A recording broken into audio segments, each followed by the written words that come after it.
অখিলেশপুর গ্রামে গণেশ তার 3 মেয়ে ও স্ত্রীকে নিয়ে সুখে সংসার করত। সে ছিল গরিব কৃষক।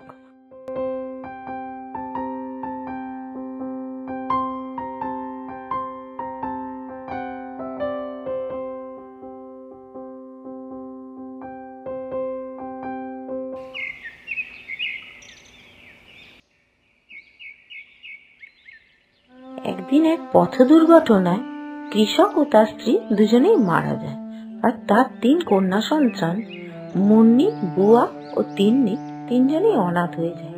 খুব কষ্টের মধ্যে দিয়ে তাদের দিন যাপন করতে হয়।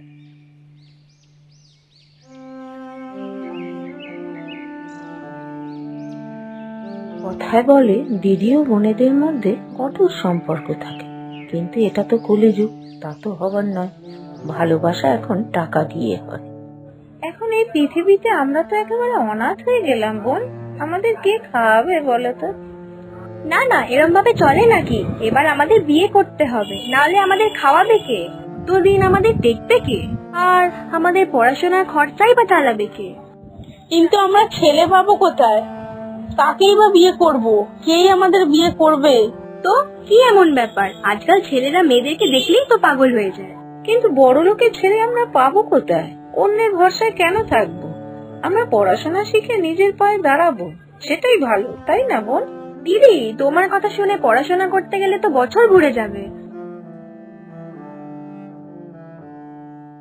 2 বোন তার দিদির কথা না শুনে সোশ্যাল মিডিয়া মারফত কোনো এক বড় লোকে 2 ছেলেকে পটিয়ে নেয়, আর তাদেরকে প্রেমের জালে ফাঁসিয়ে নিয়ে বিয়ে করে চলে যায়।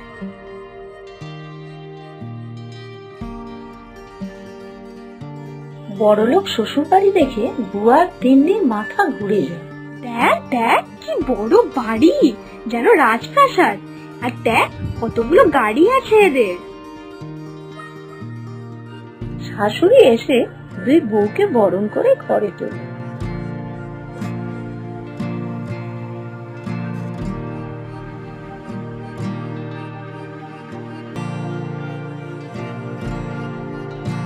বাবা, কত সুন্দর সুন্দর ফার্নিচার, আমরা তো এরকমই চেয়েছিলাম। লেনিন মা, আমরার জন্য চা বানিয়েছি। মা, আমাদের কি আর কিছু করতে হবে? কি কি রান্না করতে হবে আপনি বলুন না, আমরা দুজনে মিলে রান্না করে ফেলবো। বৌমা, তুমি চা করেছো কেন? আমাদের তো কাজের লোক আছে, রান্না বান্না ওরাই করে, তোমাদের কিচ্ছু করতে হবে না। আচ্ছা মা, ঠিক আছে।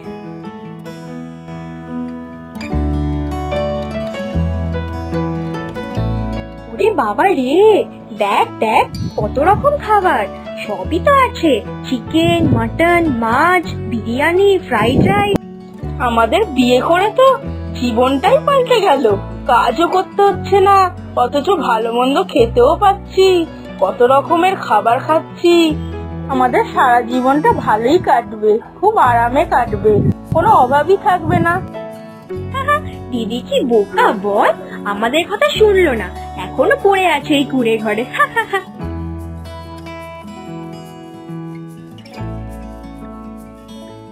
কোনো রকমে টিউশনি করে তার খাওয়ার পয়সাটুকু জোগাড় করে, কিন্তু কলেজের ফিস দিতে পারে না। তাই কলেজের প্রিন্সিপাল একদিন মুন্নিকে ডেকে পাঠায়।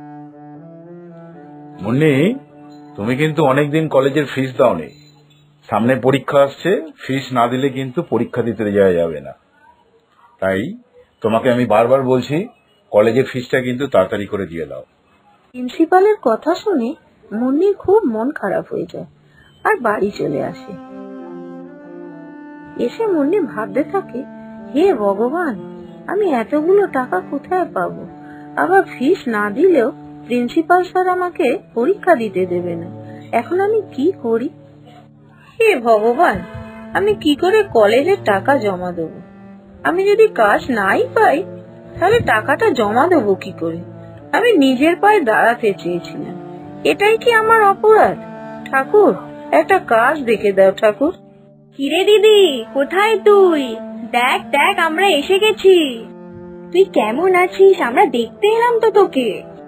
এ কি দিদি, যে কাঁদছিস কেন? কি হয়েছে তোর? আমার কথা বাদ দে, তোরা কেমন আছিস বল? আমরা ভালোই আছি, তুই আগে বল তোর কি হয়েছে। ওই কলেজের ফিস দিতে পারিনি তো, তাই প্রিন্সিপাল স্যার আমাকে অনেক কথা শুনিয়েছে, আমাকে পরীক্ষা দিতে দেবে না বলেছে। এ বাবা, কি করবি তাহলে? আমাদের কথা তো শুনলি না। দেখ না, আমাদের তো কোনো কাজই করতে হয় না, কত কত ভালো ভালো খাবার খাই, সারাদিন শুয়ে বসে গল্প করেই কাটাই। দেখ না, প্রত্যেক মাসেই তো ঘুরতে যাই, এদিক ওদিক সেদিক। পরের মাসেই তো আমরা যাবো প্যারিস। তোর তো আর যাওয়া হবে না, কি করে যাবি? হ্যাঁ, তোরা ভালো আছিস দেখে আমার খুব আনন্দ হলো। তোরা ভালোই থাক, আমার কথা বাদ দে, দেখি কি করে কলেজের টাকাটা জোগাড় করতে পারি। ঠিক আছে, তাহলে আমরা এখন আসছি, তুই দেখ কি করবি। কলেজের প্রিন্সিপাল মুন্নিকে বের করে দেয় যখন, তখন মুন্নি হতাশ হয়ে যায়। মুন্নি ভাবতে থাকে কি করে কলেজের ফিস জমা দেবে, কিছুতেই সে উপায় খুঁজে পায় না। তারপর মুন্নি চারিদিক ঘুরে কাজ দেখতে থাকে, কিন্তু কেউ ওকে আর একটা কাজ দেয় না। কিন্তু যেহেতু গ্র্যাজুয়েশন কমপ্লিট হয়নি, তাই কোথাও কোনো কাজও পায় না। সে ভাবতেই থাকে কি করবে কি করবে। চারিদিক ঘোরাঘুরির পর নিজের চেষ্টাতেই কাপড়ের দোকানে একটা কাজ জোগাড় করে। প্রতিদিন সকাল হলে কাজে যায় আর রাত জেগে পড়াশোনা করে। এইভাবে বহু কষ্ট করে WBCS পাস করে বিডিও অফিসে অফিসার পদে চাকরি পায়। এদিকে বুয়া আর তিন্নি শ্বশুর বাড়িতে 2 নম্বরই ব্যবসার জন্য তার স্বামী আর শ্বশুরকে পুলিশ এসে ধরে নিয়ে যায়, আর তারা সম্পূর্ণ নিঃস্ব হয়ে যায়। তখন 2 বোন কাঁদতে কাঁদতে দিদির কাছে আসে। দিদি তখন তার কুড়ে ঘরটা ভেঙে বড় বিল্ডিং বানায়, আর বোনেরা আসছে দেখে দিদি খুব অবাক হয়ে যায়। আমাদের বড় সর্বনাশ হয়ে গেছে, খুব বড় সর্বনাশ। দিদি, দিদি বাঁচা, আমাদের বাঁচা, দিদি, দিদি বাঁচা। কেন, কি হয়েছে আমাকে বল, পুরো ঘটনাটা আমায় খুলে বল। আমাদের খুব বড় সর্বনাশ হয়ে গেছে দিদি, আমরা নিঃস্ব হয়ে গেছি, আমাদের বরকে পুলিশ তুলে নিয়ে গেছে। দিদি জানিস তো, জানতাম না ওদের 2 নম্বরই ব্যবসা ছিল, সেই জন্যই তো ওদেরকে তুলে নিয়ে গেছে। তুই বাঁচা দিদি, আমাদের বাঁচা তুই। আচ্ছা ঠিক আছে, দেখছি কি করা যায়। বড় উকিল মারফত পুলিশের কাছে টাকা পয়সা পেমেন্ট করে 2 জামাইকে ও তার শ্বশুরকে ছাড়িয়ে নিয়ে আসে, আর তাদের সসম্মানে বাড়িতে দিয়ে আসে।